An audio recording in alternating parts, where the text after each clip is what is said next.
vamos a trabajar en esta mañana juntos, porque no va a ser un monólogo, sino que junto a mi esposa y mis padres que me acompañan hoy día, queremos decirles que estamos muy gratos de estar acá en esta congregación. Conocemos a Guillermo, nuestro querido amado pastor, hace bastantes años, como él le decía. Y durante estos años, el Señor nos ha permitido ir haciendo la tarea juntos en distintos ámbitos de la vida. Y cuando le dije que iba a venir estos días, él me dijo, nosotros estamos hablando de fe. ¿No es así, Guillermo? Bueno, vino a confirmar lo que en este tiempo nosotros estábamos haciendo como familia, mi esposa y yo, hace un tiempo atrás, en la ciudad de Chillán, donde ya hoy día estamos radicados. Empezamos a realizar un trabajo hace un par de meses atrás. Empezamos a orar primeramente, ¿ya? Y el Señor nos empezó allí a inquietar en esa ciudad en cómo tenemos que hacer la tarea. Porque yo creo que por muchos años hemos oído el qué hacer, ¿ya? Pero en algo yo creo que hemos fallado en este tiempo, el cómo hacer la tarea. Les puedo contar que durante bastante tiempo, aproximadamente 20 años, yo me dediqué a la vida privada, digamos, desarrollándome en una empresa donde hicimos de todo. Yo soy de profesión ingeniero, constructor, y allí en esa empresa partí de chiquito, digamos. Estuve aproximadamente 10 años trabajando allí en una de las compañías. Y los que trabajan en venta y en producción me van a entender un poquito, tal vez.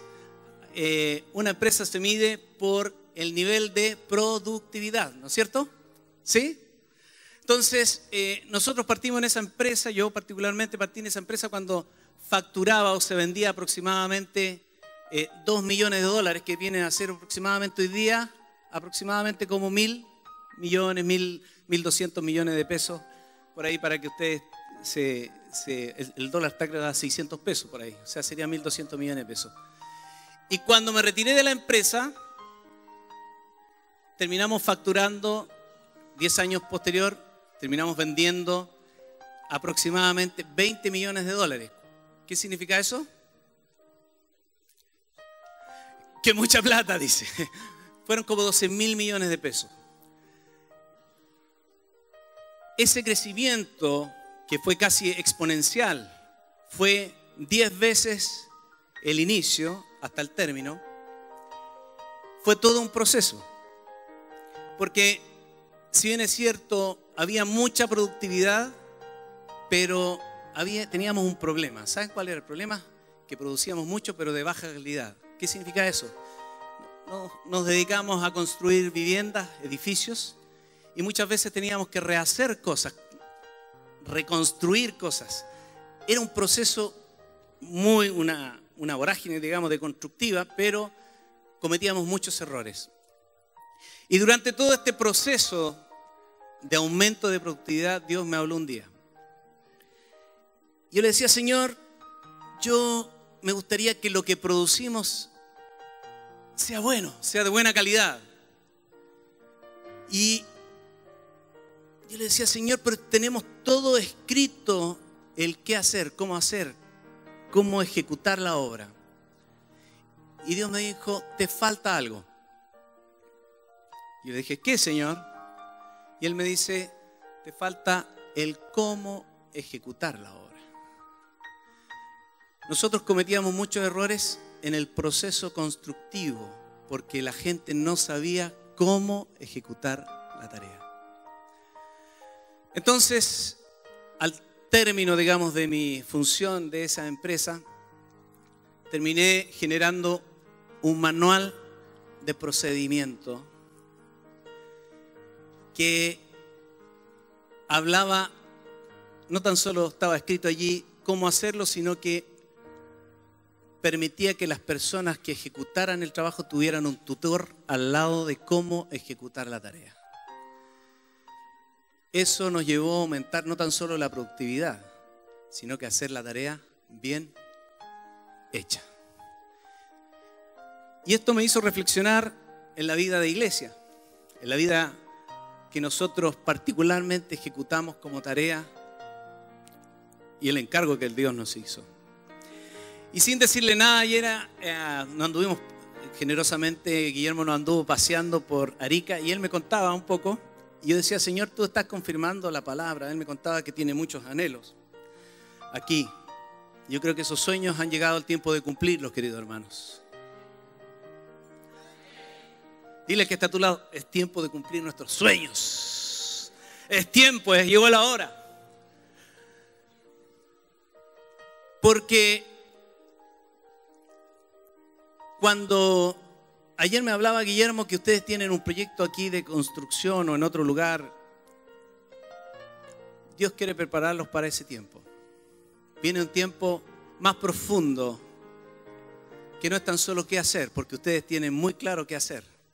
Pero ahora viene el tiempo del cómo ejecutar, cómo hacer la tarea. Entonces, el Señor me llevó a leer este pasaje de las Escrituras, que me gustaría que me acompañen, por favor, en Lucas 17.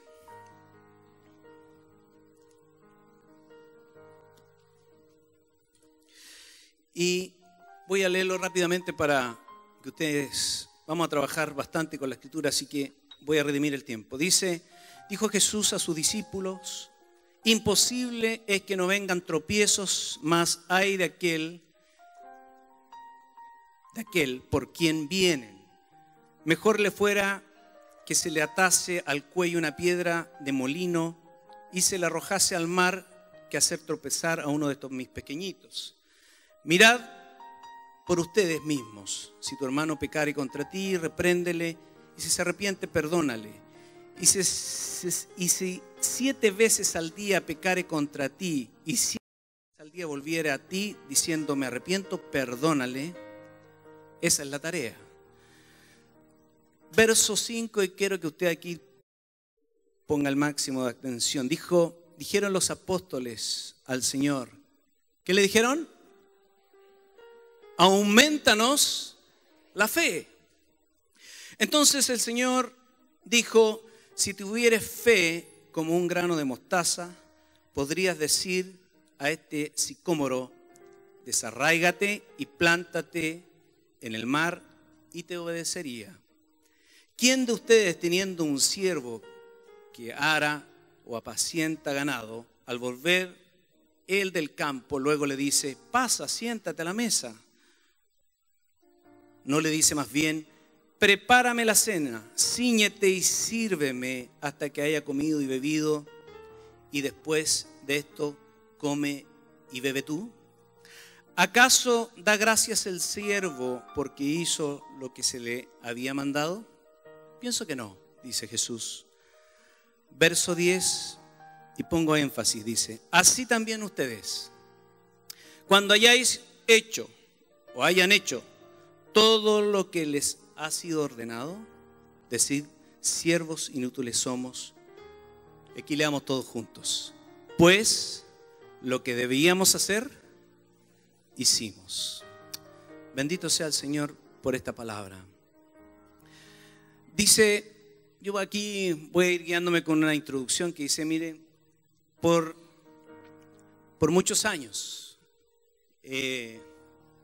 hemos escrito manuales de qué hacer. Y yo creo que somos la mayoría expertos, por una generación, incluso 40 años, que nos han dicho qué es lo que tenemos que hacer, como dice ahí. Pero muy poco el cómo hacer o ejecutar los propósitos de Dios. Es más, este pasaje que Jesús estaba explicándole a sus discípulos, está diciéndole que la fe, ¿no es cierto?, es la que ejecuta los propósitos de Dios en nuestra vida. La fe es la que viaja en nosotros, que somos el vehículo, ¿no es cierto?, y ejecuta los propósitos de Dios. Si podemos leer Santiago 2, 14, 26.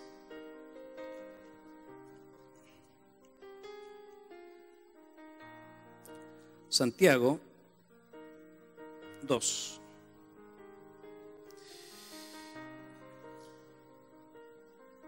Voy a leer el verso 14.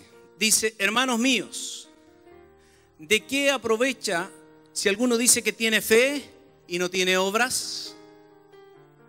¿Podrá la fe salvarle? Y si un hermano o una hermana están desnudos y tienen necesidad del mantenimiento de cada día, y alguno de ustedes les dice: id en paz, calentados y saciados, pero no le dais las cosas que son necesarias para el cuerpo, ¿de qué aprovecha? Así también, dice, la fe, si no tiene obras, es, ¿qué es lo que es? Es muerta. Nuestra fe, si no se pone en movimiento, se muere.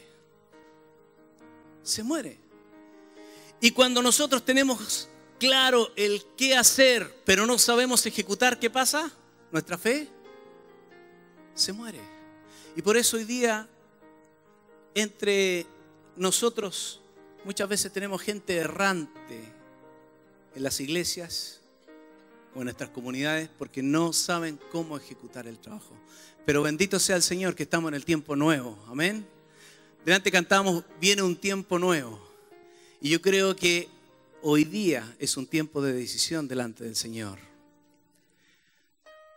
Cuando está el Espíritu Santo en una congregación, en una iglesia, en una ciudad, la gente toma decisiones y pone esta fe en movimiento. Amén.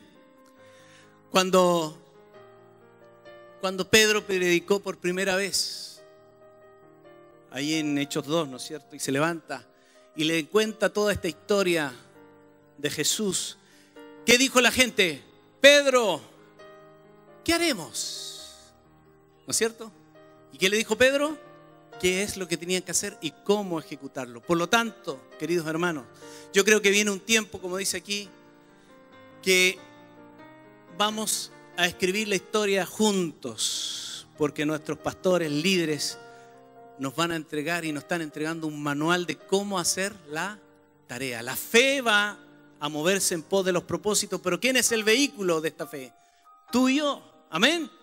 Así que dile al que está a tu lado: tú eres el vehículo para que la fe se mueva. Amén. Tú y yo somos el vehículo para que esta fe se mueva. Así como un siervo trabaja por su amo, la fe trabaja en pos de los propósitos de Dios. Nosotros somos los portadores de la fe, somos el vehículo para que la fe se mueva en nosotros. Ahí en el pasaje de Hebreos, ¿no es cierto?, donde habla de la fe, habla de todos los hombres, gigantes de la fe, todo lo que lograron por medio de la fe. Pero ¿quiénes fueron el vehículo para hacer la obra? Ellos, ¿verdad? Movieron la fe. Creo que llegó el tiempo de ser, o sea, propósito para hacer. Fe en movimiento. Yo le puse a este mensaje: fe en movimiento. No más personas errantes en la iglesia sin saber qué hacer y cómo hacer la tarea del pueblo de Dios. Yo creo que ustedes están muy bien fundamentados y ayer leía todo lo que ustedes están haciendo, pero creo que sería importante recordar cuál es el propósito de Dios para nosotros. Ahora, ¿qué es propósito? Es una determinación firme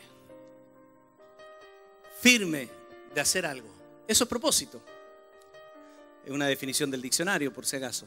Es una determinación firme de hacer algo. Es un objetivo o una meta. Y nosotros muchas veces carecemos de metas o de propósitos, más bien dicho. Y eso nos hace andar dando vueltas sin ocupar bien nuestro tiempo. Yo creo que la mayoría de los que estamos aquí tenemos aproximadamente, el promedio yo diría 40 años. Digan amén. Estamos en la mitad de la vida. La pregunta es: ¿qué vamos a hacer con la otra mitad? ¿La vamos a vivir igual? ¿O vamos a poner nuestra fe en movimiento? ¿Cuántos quieren poner su fe en movimiento delante del Señor? Yo quiero poner mi fe en movimiento. Por lo tanto, tenemos la certeza de que hay propósito. Ahora, ¿cuáles son los propósitos según la Biblia?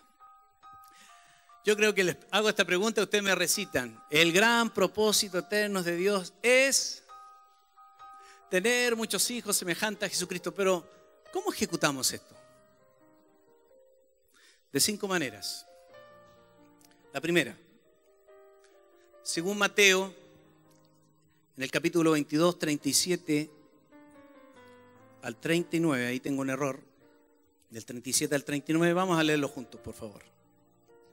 Mateo.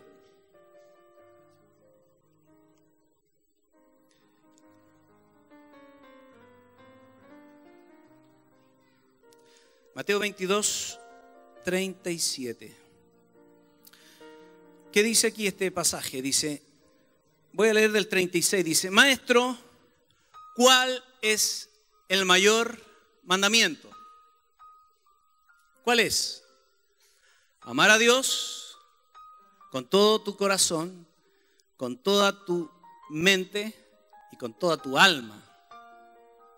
En otras palabras, lo que le estaba diciendo Jesús es que amar a Dios es amarle con todo lo que somos. En otra versión más sencilla dice amar a Dios con todo lo que piensas.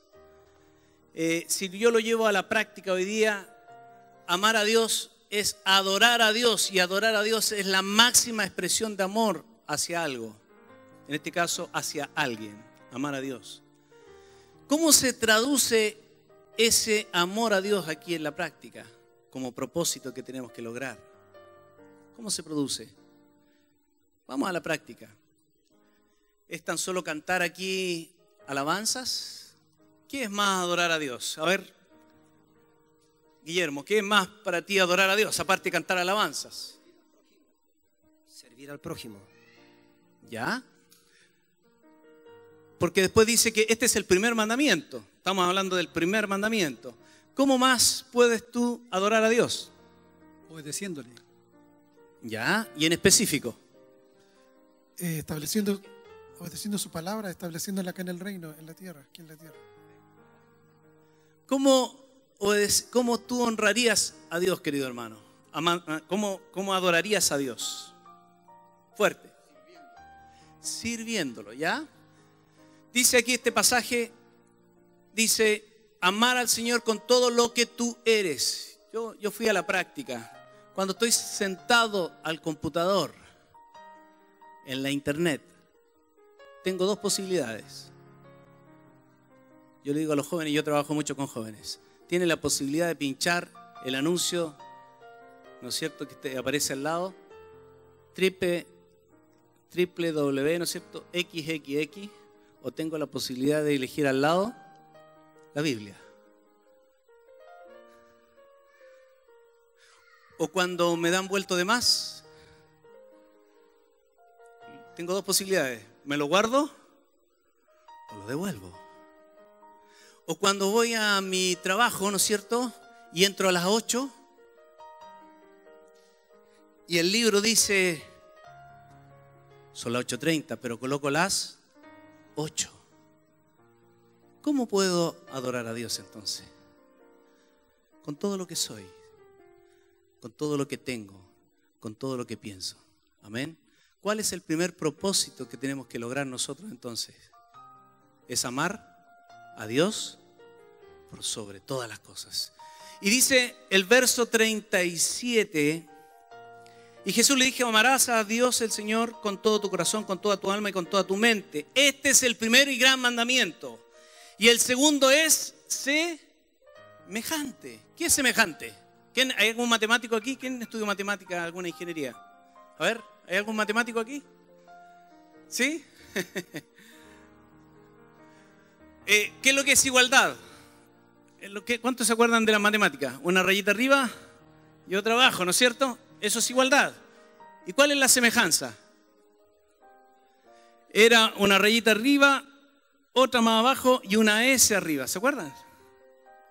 Dice que la semejanza es en prelación, es un poquito más abajo. ¿Y cuál es el segundo mandamiento que tú lo acabas de decir?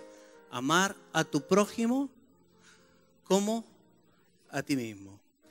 ¿Y cómo amo a mi prójimo como a mí mismo? ¿Cómo lo amarías tú, querido hermano? Como Cristo lo ha amado. Como Jesús lo ha amado. Con todo el corazón. ¿Cómo lo amarías tú, Guillermo? ¿Cómo cuáles? Si tiene hambre, le doy que comer. Pues si está enfermo, oraré por él. ¿Saben? Una de las cosas que más me impactó a mí cuando llegué a la congregación, yo tenía 14 años. Nosotros veníamos de una familia de muy escasos recursos. Y yo andaba en los años 80 con unos pantalones apetillados así, pero que parecían y muy estrafalarios. Y el hermano de quien fuera mi cuñado, el hermano de mi esposa, me trajo un pantalón y una chaqueta que yo parecía que estaba en el cielo y me dijo, toma, esto es un regalo para ti, me dijo. A mí me quebrantó ese amor. Porque lo que está hoy día esperando la gente es que nosotros los amemos como nosotros nos amamos. ¿Cómo te amas tú? Te bañas, ¿no es cierto? Las mujeres van al espejo y ¿Perdón? ¿Cómo? Se acicalan, no he escuchado ese término. ¿Ah? En Chillán decimos se emperifonean. ¿Ya? De la misma manera que tú te cuidas y te amas, tenemos que amar a la gente. ¿Cuál es el primer propósito que tenemos que cumplir aquí en la tierra? El primero es amar. ¿Y el segundo? ¿A quién? Dile a tu hermano, ¿debes amar a Dios? Dile al que está a tu lado, ¿debes amar a Dios? Y segundo, debes amar a la gente. Amén. 2 propósitos que tenemos que cumplir aquí. Tercero, vamos a Mateo 28 rápidamente, por favor. Mateo 28.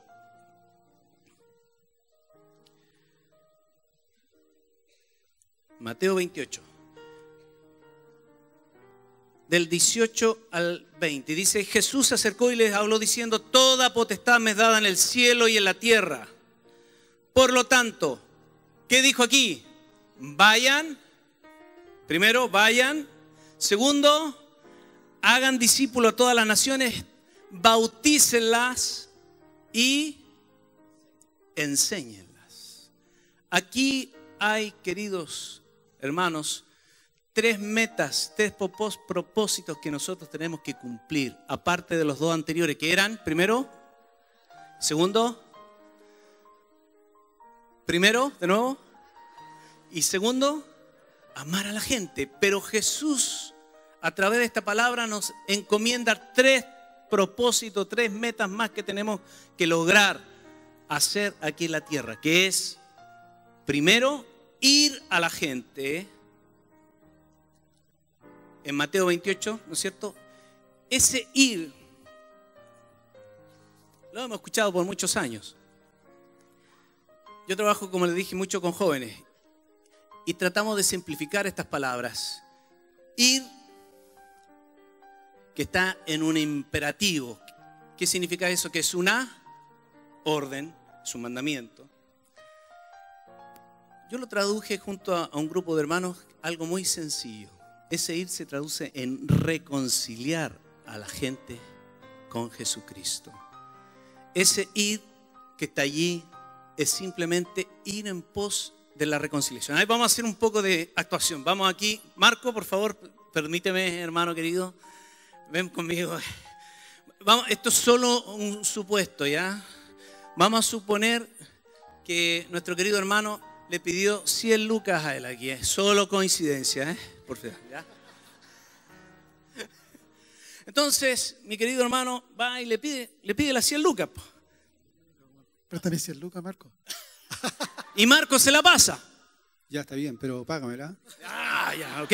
Y pasó el tiempo, entonces Marco va para allá y pasó los meses, entonces Marco se empezó a preocupar porque aquí nuestro querido hermano no le devolvía las lucas porque había problemas. ¿Qué tipo de problema había?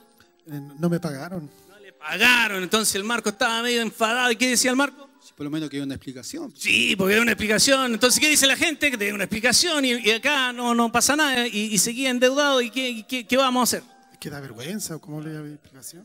Entonces tenía la duda ya ahí, la deuda, y el Marco fue un día y lo encara y le dice, oye, págame las lucas. Ya, pues, ¿y qué pasa con la chaucha? Es que el Guillermo no me ha pagado.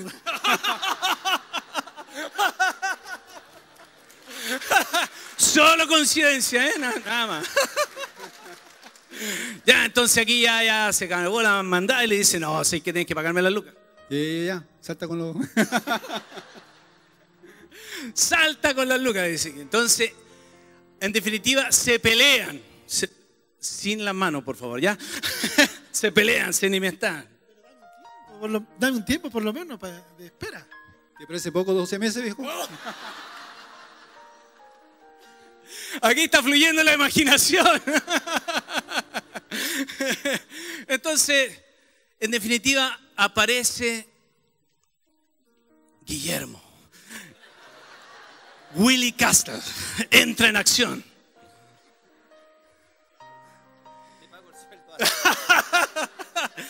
Entonces, denle un aplauso a Willie Castle, por favor, que está con nosotros. Entonces, Willie Castle dice, he notado que hay una deuda aquí. He notado que hay una pelea acá. Alguien le debe a alguien. Sí. Entonces él va donde Marco y le dice, oye, cuéntame, ¿cuál fue el problema aquí? ¿Qué pasó, Marco? Cuéntame.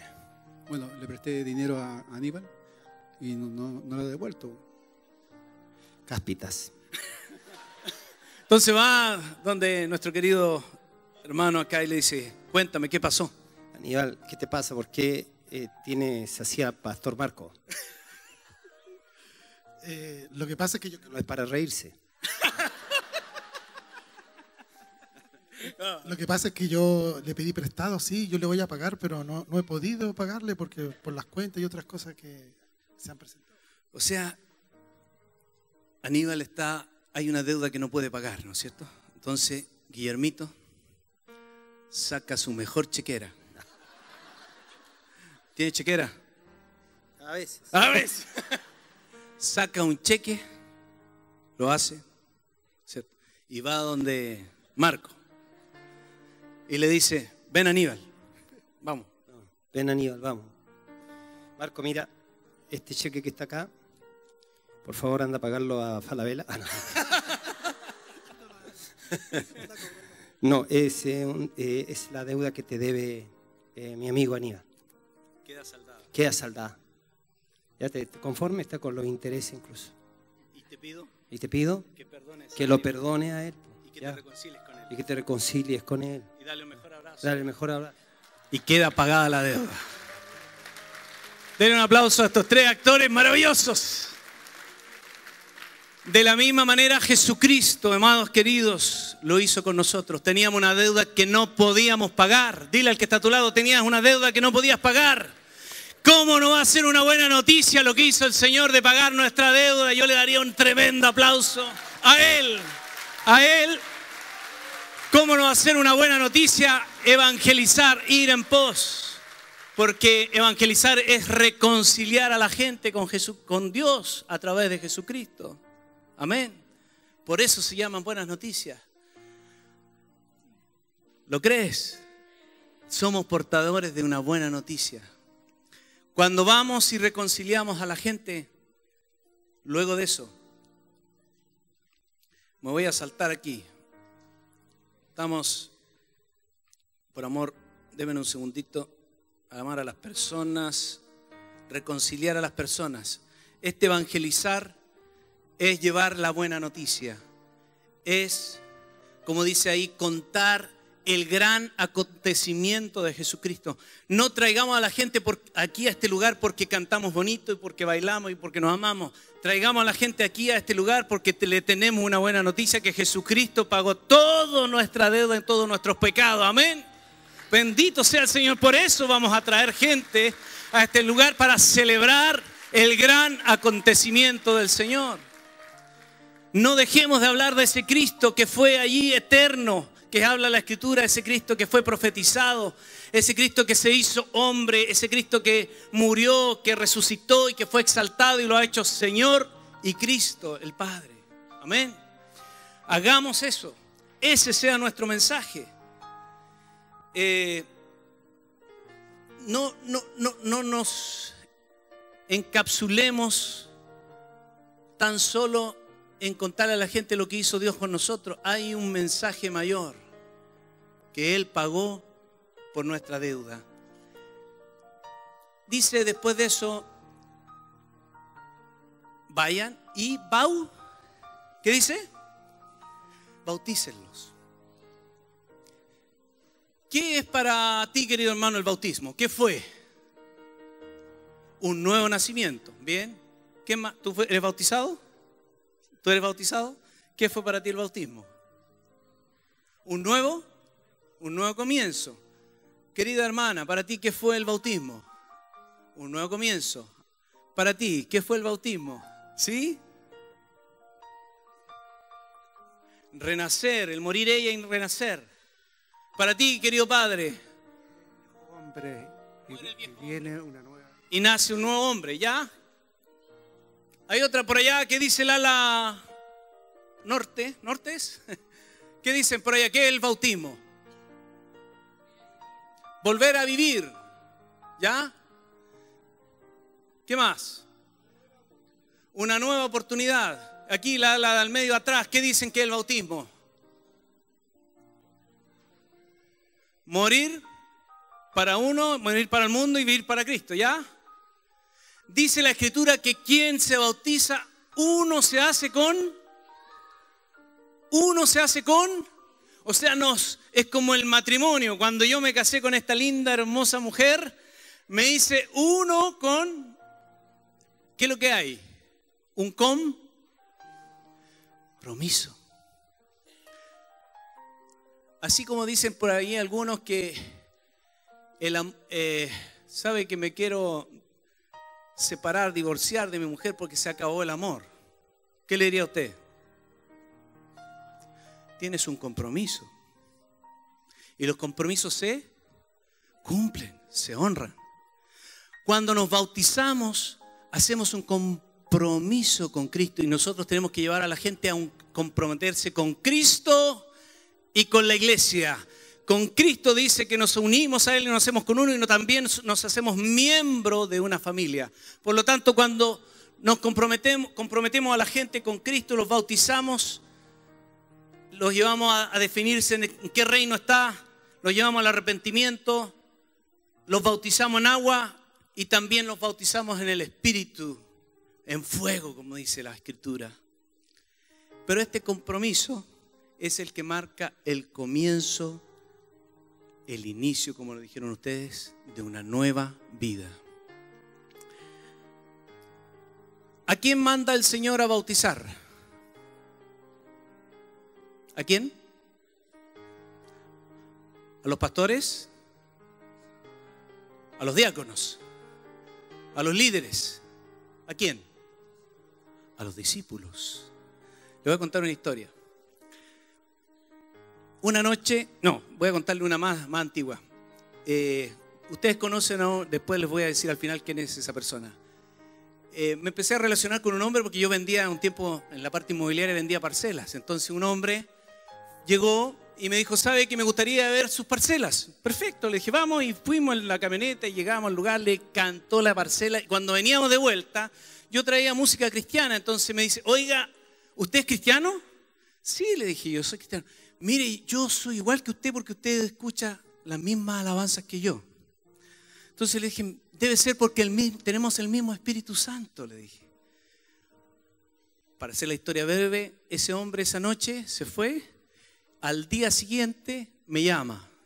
Me dice, ¿sabe qué? ¿Puedo ir a su casa? Sí, claro, le dije yo. Bueno, ese puedo ir a su casa, no leí la letra chica que iba a venir todos los días a mi casa hasta las 3 de la mañana.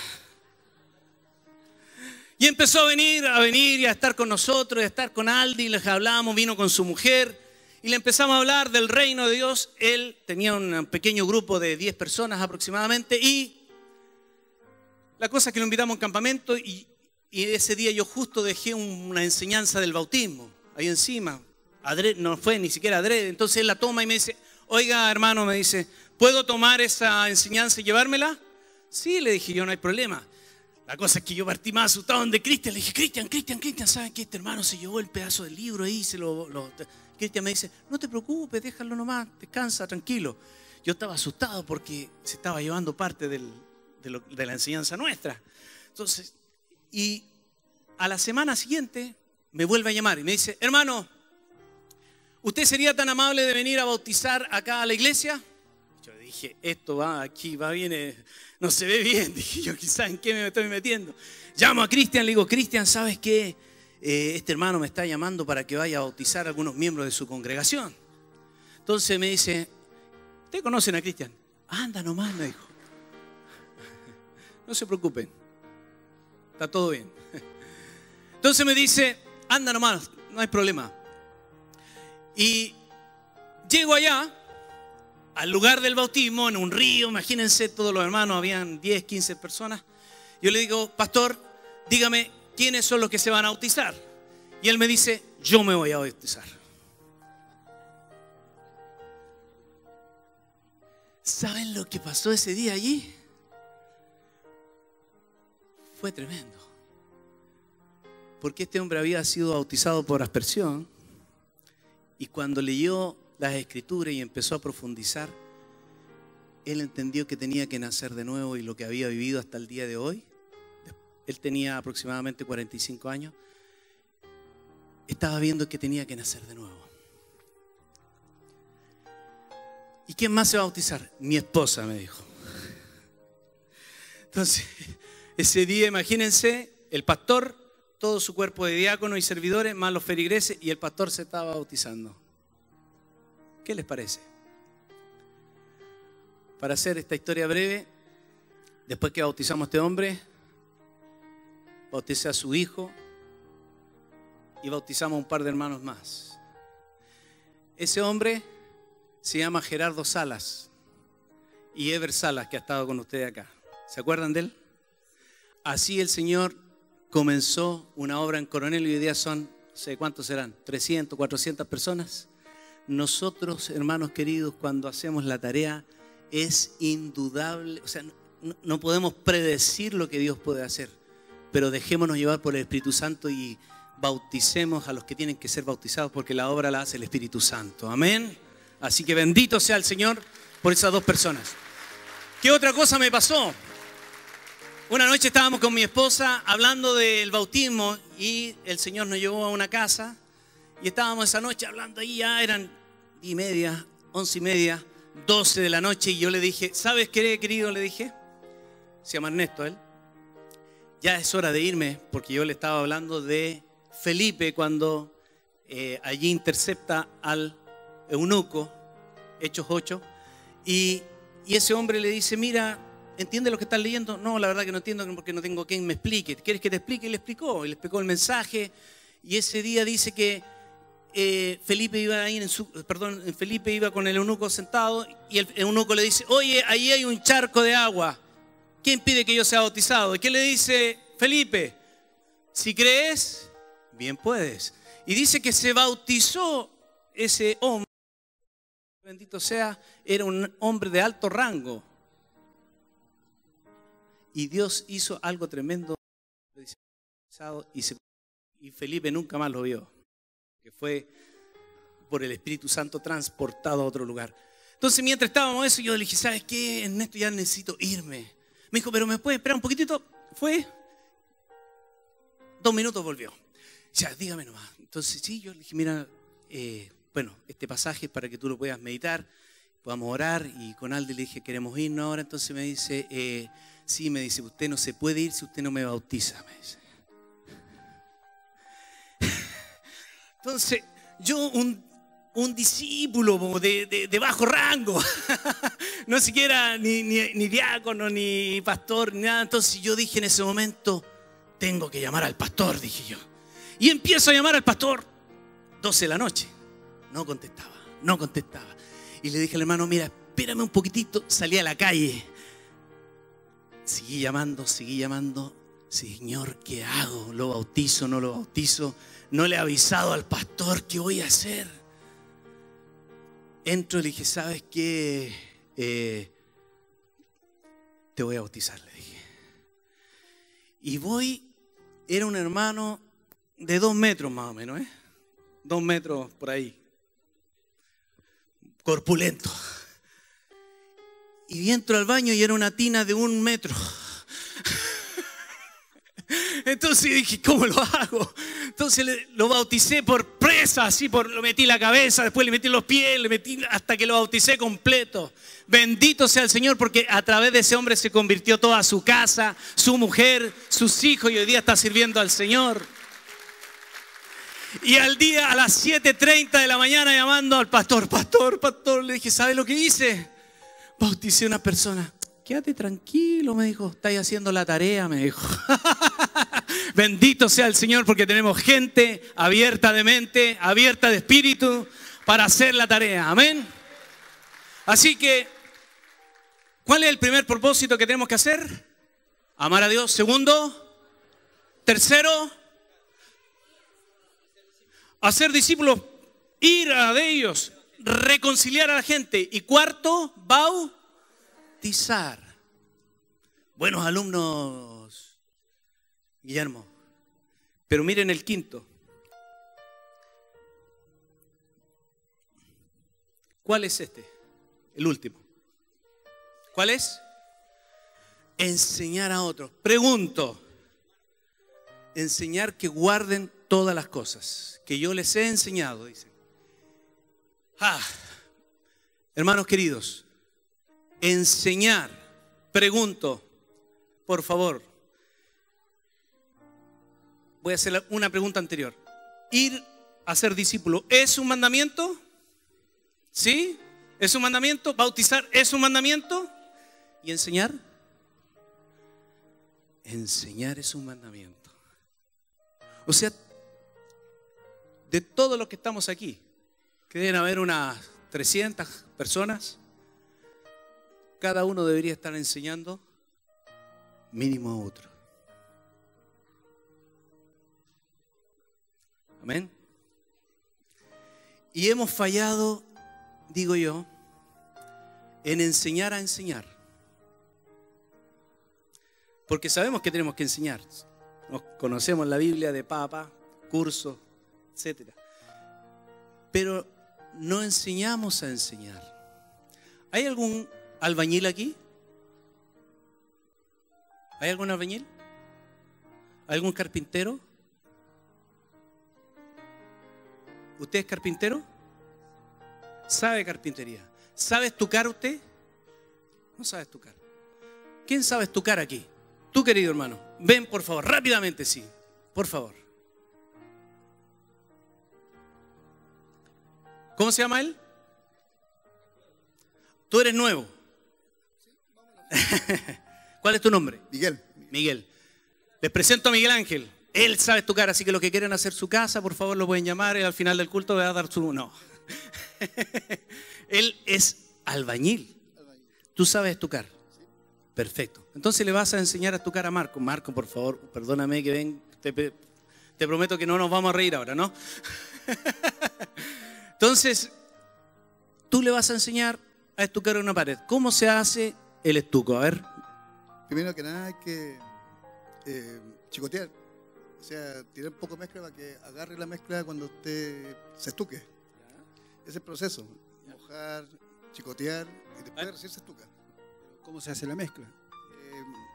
Arena y cemento, con agüita, preparando todo. ¿Cuál es la dosificación del cemento y la arena? Ajá. 2 por 1, una cantidad, o sea, 2 cantidades de arena y un saco de cemento. Esa es la dosis. Está bien, está bien. Okay. ¿Qué opinan de esto? ¿Ah? ¿Qué opinan? ¿Aprendiste o no? ¿Ah? La teoría. Aprendió la teoría, dice. ¿Qué falta aquí? La práctica. La práctica. Miren, el Señor me habló en este campamento con un grupo de jóvenes. Cristian, Romo me dice, ¿sabes, Antonio, hay que hacer un radier? Me dijo. Yo dije, salí premiado entonces. Sí, me dijo. Búscate un grupo de jóvenes para hacer este radier. Un radier en un piso. Ni uno de los chiquillos sabía hacer el radier. Ninguno. Entonces, Señor, ¿qué hacemos aquí? Y me acuerdo que fuimos al lugar. Ustedes van a ser los jóvenes, ¿ya? Miren, chiquillos, le dije. ¿Qué tenemos que hacer, tío? Porque llegan así los chiquillos medio eléctricos. ¿Qué tenemos que hacer? Miren, vamos a hacerlo. Ustedes tienen que ir a buscar. Y partir antes que le dijera lo que tenían que decir. Ya estaban allá, ya. ¿Cuántos tíos? 2 de arena, 3 de arena, ya. Y llegaban. Aquí estamos, tíos. Estamos con la arena. ¿Qué más ahora? ¿Qué viene? Bueno, tráete. Y partían de nuevo antes que le dijera que ya estaban allá trayendo el cemento y echaban el cemento. Ya. Y ahora, tío, ¿qué hacemos? Revolvamos, ya. Revolvamos. ¿Cómo? ¿Así, tío? Sí. ¿Pero más rápido? Sí, más rápido. Ya, para este lado. Vamos para el otro ahora. Vamos. Pero revuelve. Vamos. Para el otro lado. Vamos. Y así revolvimos la mezcla. ¿Qué más, tío? Hay que traer y partían de nuevo. Traían las piedras y las echaban las piedras. ¿Y ahora qué hacemos, tío? Las esparramamos. Ya, y ahora hay que revolver. No hay que revolverla, dije yo. Ahora hay que echar agua. Anda a buscarte agua. Y traían agua. Ya, echaban agüita, eso, ¿no es cierto? Y de ahora, tío, ¿qué hacemos? Ahora hay que esperar un poquito, repose. ¿Y ahora qué hacemos, tío? A revolver de nuevo. Y empezamos. Revolver para el otro lado, Marcos. Y en algún momento, cuando ya estaba exhausto, yo dije, los voy a dejar un rato solo, dije. Y en esa experiencia fui a mi carpa y le dejé, bueno, lo que tenían que hacer, miren, revuelven, desparramen y platachen y dejan. Y yo me fui. Cuando llega el que la lleva, el jefe cuadrilla, me dice, tío, él quiere que usted vaya. O sea, Cristian. Yo dije, ¿qué habrá pasado, señor? Dije yo. Entonces me dijo, quiere que vaya para que usted reciba la pega, me dijo. Entonces fui para allá y me van a creer que cuando entro a la pieza, hace mucho tiempo que no veía un radier tan bien hecho. Bendito sea el Señor, dije yo, y Dios me habla porque la única manera que la gente va a hacer bien el trabajo es que nosotros trabajemos con ellos. Y Cristian me dice, estoy impresionado, me dijo, cómo estos jóvenes hicieron un tremendo radier. Denle un aplauso a estos dos hermanos amados. Gracias. Entonces, tenemos que enseñar.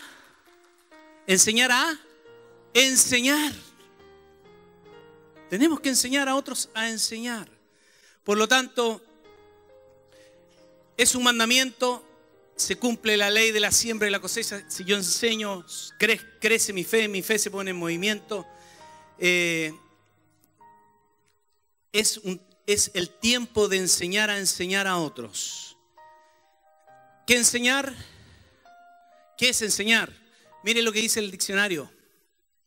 El diccionario dice que es hacer ver de forma práctica, mediante una explicación o una indicación, cómo funciona, cómo se hace o cómo sucede una cosa. Según la Escritura, Hechos 1 dice que Jesús comenzó primero a hacer y después enseñaba. ¿Qué tenemos que hacer nosotros? Hacer primero. Y después tenemos que hacer con ellos. ¿Para qué? Ellos hagan. Por lo tanto, ha llegado el tiempo de enseñar. Pero qué bueno, es interesante saber qué es enseñar. Hay todo un tema que enseñar. Ustedes tienen toda una metodología. Voy a dejarlo hasta ahí, pero quiero saltarme a otra área. Esto es la zona azul, dije yo. Yo lo definí como la zona azul, que es el qué hacer. Ahora vamos a ir a la zona roja. Como dicen los futbolistas, zona roja, la zona candente, donde está allí el qué, el cómo hacer. Permítanme 2 minutos, por favor. Yo hice este ejercicio hace muy poco después de haber definido que tenemos 5 propósitos que hacer aquí en la tierra. ¿Cuál es el primero? Segundo. Tercero, ir a la gente. Cuarto, bautizarlos. Y quinto, enseñarlos. Dios me llevó a hacer un test en una audiencia tal cual como es, no tan numerosa, y me llevé una tremenda sorpresa. Por eso le puse, evaluando nuestra audiencia, hay niveles de fe. Primero están los inconversos. ¿Quiénes son los inconversos?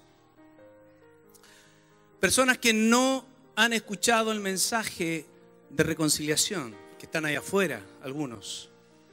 La mayoría nunca ha ido a una congregación. Vive conforme a su manera de vivir. Algunos creen en Dios, pero no hacen nada. Otros son totalmente ateos. Ese es un nivel de fe. Prácticamente aquí no hay fe. Cero fe.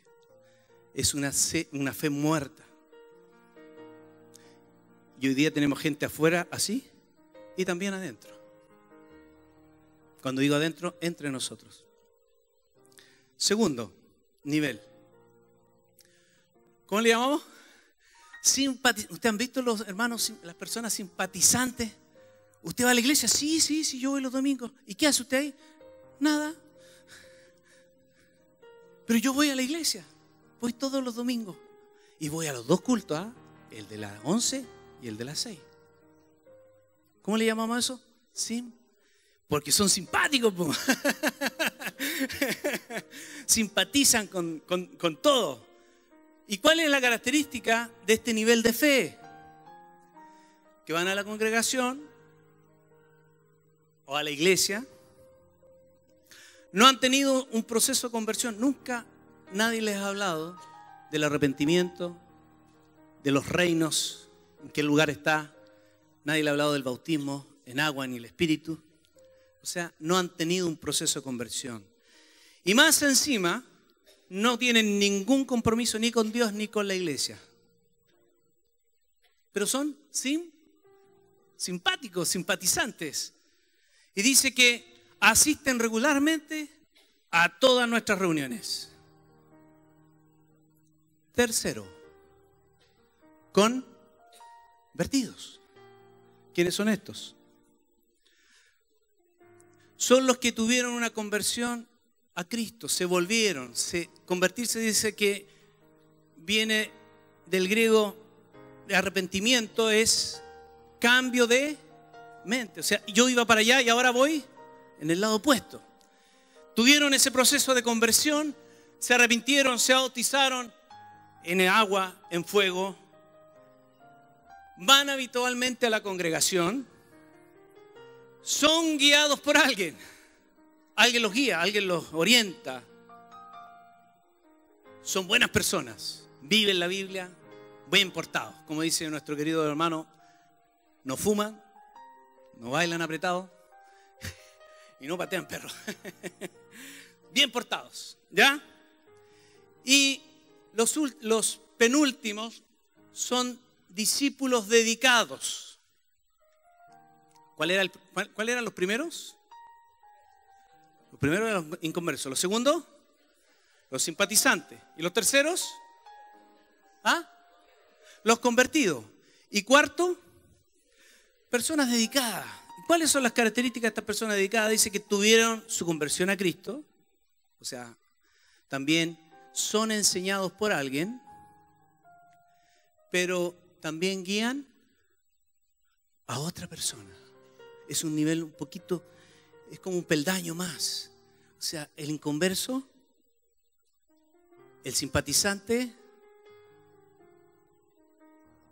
el convertido y el discípulo dedicado. Dice que dedica guía mínimo a otra persona. Puse aquí mínimo a otra persona porque mínimo puedo enseñar a alguien. Mínimo. Tiene hábitos espirituales en desarrollo. Lee la Biblia, ora, dedica tiempo por otros. Y por último, Líderes. ¿Quiénes son los líderes? Son personas que han descubierto sus dones y talentos. Dones que menciona la Biblia. ¿Cuántos dones son? 9, allí que menciona explícitamente en 1 Corintios, ¿no es cierto? Capítulo 12. ¿Y talentos? ¿Cuál es la diferencia, Guillermo, entre don y talento? A ver, ¿crees tú? El talento es una persona que hace las cosas no. El talento es algo que tú adquieres de nacimiento. Y los los dones son los que te imparte el Espíritu. Perfecto. O sea, tenemos gente que tiene dones y tiene talento. Dones, un ejemplo, don de profecía, de hablar en lengua, interpretar lengua, sanidades. Talento. Un músico, una habilidad para la matemática, no seamos tan espirituales, dice, matemáticas, sea un buen matemático, sea un doctor, un buen profesor, alguien que tiene pedagogía, etc. Talentos y habilidades. Ese es un líder. La característica de un líder. Ha desarrollado y sabe cuáles que están presentes y sabe cuáles son sus talentos que él tiene. Sirven a otros, ministran con sus dones. Desarrollan y mantienen activos los propósitos de Dios. ¿Cuáles son los propósitos de Dios? Nómbremelos por favor antes de irme. Amar a Dios, amar a la gente, ir a la gente, reconciliarla con Cristo, bautizarlas y enseñarlas. ¿Sí? ¿Estamos bien? Esas son nuestras tareas. Dice que los líderes ponen en movimiento estos 5 propósitos de manera permanente. Son gente apasionada, gente que ayuda a otros. Están hablando a otros, llevándolos a Cristo y enseñando los valores y principios de Dios. Y por sobre todo, inspiran a otros a liderar. Cuando alguien me dice, yo soy líder, y yo le digo, ¿tú y cuánto más? ¿Quién está detrás de ti? No, yo soy el líder. ¿Y quién más? No, yo no soy el único. ¿Es líder esa persona? No es líder. Porque un líder siempre va a estar rodeado de gente que es inspirada por ese líder. Amén. Entonces me llevó a hacer estadística, perdónenme, hice un escáner ese día en la audiencia, que me gustaría que lo hiciéramos hoy día entre nosotros aquí. Quiero preguntar, ¿cuántas personas no convertidas hay en este lugar? ¿Puede levantar su mano? Que nunca han hecho un compromiso con Cristo. Levanten su mano, no hay problema. Perfecto. Ahora que levanten la mano los simpatizantes, aquellos que han venido durante un tiempo, pero no hay un compromiso, pero vienen regularmente. Levante su mano igual, por favor, no hay problema. Perfecto, ahí están. Personas que se bautizaron y están siendo guiadas por otro. Levante la mano. Levante la mano los que han sido bautizados y están siendo guiados por otro. Mira, Guillermito, mira. Ese es el nivel 3. Nivel 4. El que fue bautizado y además de estar siendo guiado, guía a otro, está enseñando a otro. Son menos. 5.º nivel, líderes de esta congregación. Levante su mano. Líderes de célula para ustedes. Perfecto. Se comprueba la teoría. ¿Qué es esta?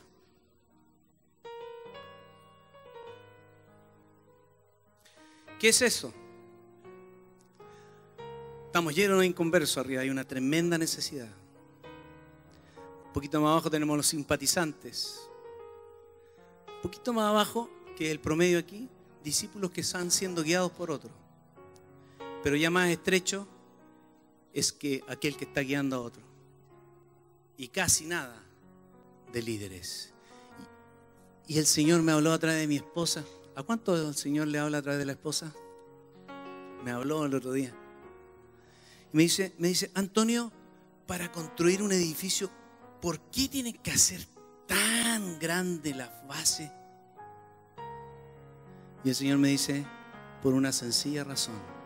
Entre más alto el edificio, ¿cómo tiene que ser nuestras bases? Nuestro liderazgo, ¿cómo tiene que ser? fuerte. Y viene un tiempo de líderes para esta casa, para sostener lo que el Señor está haciendo y va a hacer a corto plazo. Amén. Bendito sea el Señor. Si le vamos a aplaudir al Rey, yo le aplaudo con todo. Bendito sea tu nombre, Señor. En lo natural, ese es un edificio. ¿Quieres un pueblo grande, un edificio grande? Tiempo, dedicación, hay que formar líderes, urgentemente.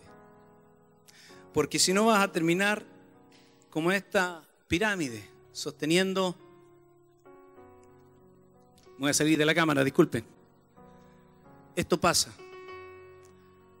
Nuestros líderes los reventamos, perdone que use esta palabra, los agobiamos. Porque son pequeños, son pocos. Pero bendito sea el Señor porque viene un tiempo nuevo para la iglesia en Chile, donde nuestros líderes van a ser una generación fuerte que va a saber qué hacer y cómo hacer la tarea. Amén.